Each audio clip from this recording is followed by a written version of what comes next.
आजादी बचाओ news channel में सभी दर्शकों का स्वागत है। लोकसभा चुनाव 2024 देश भर में 7 चरणों के बाद लोकसभा चुनाव खत्म होते ही आज चुनावों की गिनती लगभग पूरी होती हुई दिखाई दे रही है।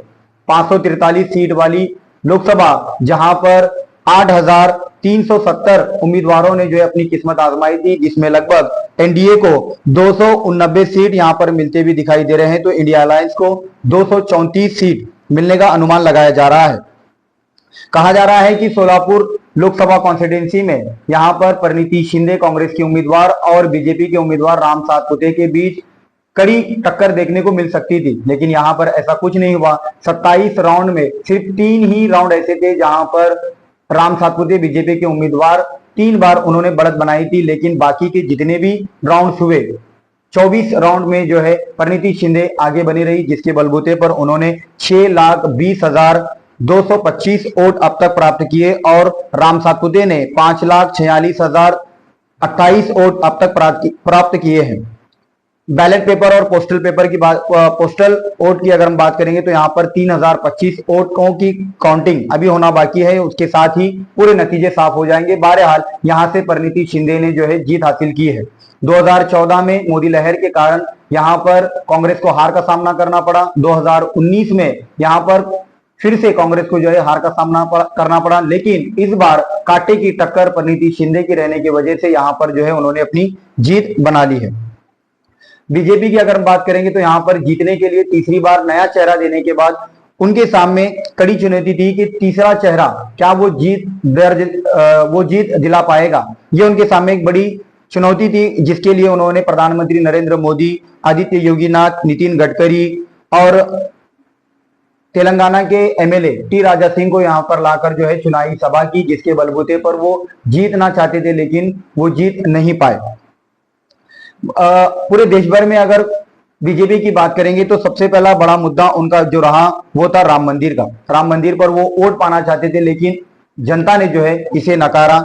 बाद में जो है यूनिफॉर्म सिविल कोड की अगर हम बात करेंगे, CAA की बात करें, ट्रिपल तलाक की बात करें या 370 की बात करें, तो इन्हीं मुद्दों को लेकर जो है बीजेपी वोट मांगती भी नजर आई। लेकिन इंडिया अलायंस की अगर हम बात करेंगे तो इंडिया अलायंस के सामने सबसे बड़ा उन्होंने मुद्दा रखा कि संविधान बचाने का, जिसके जो है अब यहाँ के अगर हम आंकड़ों को देखेंगे दोनों ही जगहों पर तो इंडिया अलायंस उसे कड़ी चुनौती दे चुका है, क्योंकि उन्होंने संविधान और लोकतंत्र बचाने की बात कही और साथ ही साथ बहुत सारे अपने मैनिफेस्टो में यही बातें उन्होंने कही थी कि देश में न्याय मिलेगा, देश में जो है नारी सम्मान मिलेगा, नारियों को इतना पैसा, पक्की नौकरी का वादा। ये बहुत ही स्थानीय मुद्दों को लेकर जो है इंडिया अलायंस ने चुनाव लड़ा, जिसके बलबूते पर हमें ये आंकड़े देखने को मिल रहे हैं। कल की अगर हम बात करेंगे सी वोटर्स की, तो बहुत ही भयानक चौंकाने वाले आंकड़े एनडीए के पक्ष में दिखाई जा रहे थे, जहां पर 350 से 400 सीट्स उन्हें मिलने का अनुमान लगाया जा रहा था, लेकिन ऐसा यहां पर नहीं हो रहा है। माड़ा लोकसभा की अगर हम बात करेंगे तो सोलापुर लोकसभा के सटीक बाजू में माड़ा लोकसभा में यहां पर राष्ट्रवादी कांग्रेस पार्टी, जो 2 पार्टियां होने के बाद, शरद पवार और अजित पवार की पार्टियां अलग होने के बाद यहां पर शरद पवार को जो है एक नया सिंबल दिया गया, जो तुतारी वाला निशान था।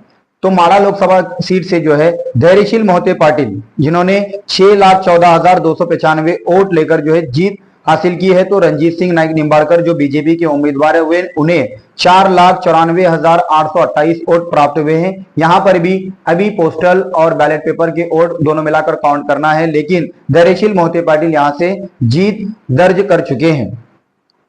महाविकास आघाड़ी और महायुति, महाराष्ट्र की 48 लोकसभा सीट्स में महाविकास आघाड़ी ने इस बार जो है कब्जा बनाया है। महाविकास आघाड़ी की अगर हम बात करेंगे तो शिवसेना उद्धव बाळासाहेब ठाकरे वो 9 सीट पर आगे चल रही है, तो शरद पवार की पार्टी 7 सीटों पर, और कांग्रेस जो पिछली बार यहां से एकमात्र सीट जीती थी, तो इस बार 13 सीटों पर आगे चल रही है, 13 सीटों पर आगे चल रही है। वही महायुति की अगर हम बात करेंगे तो BJP 10 seat, Shiv Sena Eknath Shinde 7 seat और अजित पवार के खेमे में मात्र 1 सीट यहां पर आती हुई दिखाई दे रही है और अदर्स 1 सीट। इस प्रकार से जो है 48 सीटों का बंटवारा महाविकास आघाड़ी और महायुति में दिखाई दे रहा है यहां पर महाराष्ट्र के अंदर।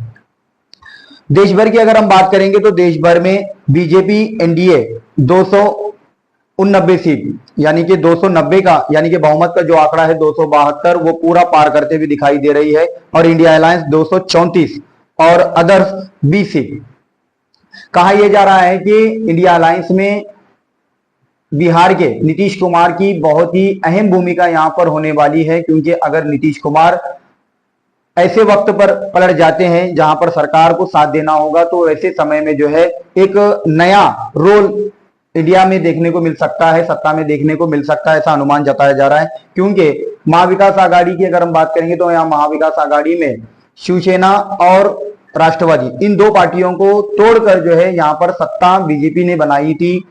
लेकिन अब देश में ऐसे हालात बन चुके हैं कि बीजेपी को अगर सत्ता बनानी है तो उसकी साथ वाली गठबंधन वाली एनडीए में जो जो शामिल पार्टियां हैं, उन पार्टियों को मजबूती से थामे रखना होगा, जिसके बलबूते पर ही वो सरकार बना सकते हैं। और आगे चलकर 6 तारीख को जैसे ही ये पूरा काउंटिंग खत्म हो जाएगा, प्रधानमंत्री इस्तीफा देंगे और दूसरी बार शपथ ले सकते हैं। तो सोलापुर लोकसभा में परिणीति शिंदे और माड़ा लोकसभा में धैर्यशील मोहिते पाटिल ने जीत हासिल कर चुके हैं। महाराष्ट्र में महाविकास आघाड़ी आगे चल रही है और देश में बीजेपी फिलहाल आगे चल रही है। इसी तरह से यहाँ की चुनावी प्रक्रिया पूरी खत्म हो चुकी है। कल तक सारे नतीजे साफ हो जाएंगे। इसी तरह आगे की जानकारी के लिए बने रहिए हमारे साथ और देखते रहिए आजादी बचाओ न्यूज चैनल। जय हिंद।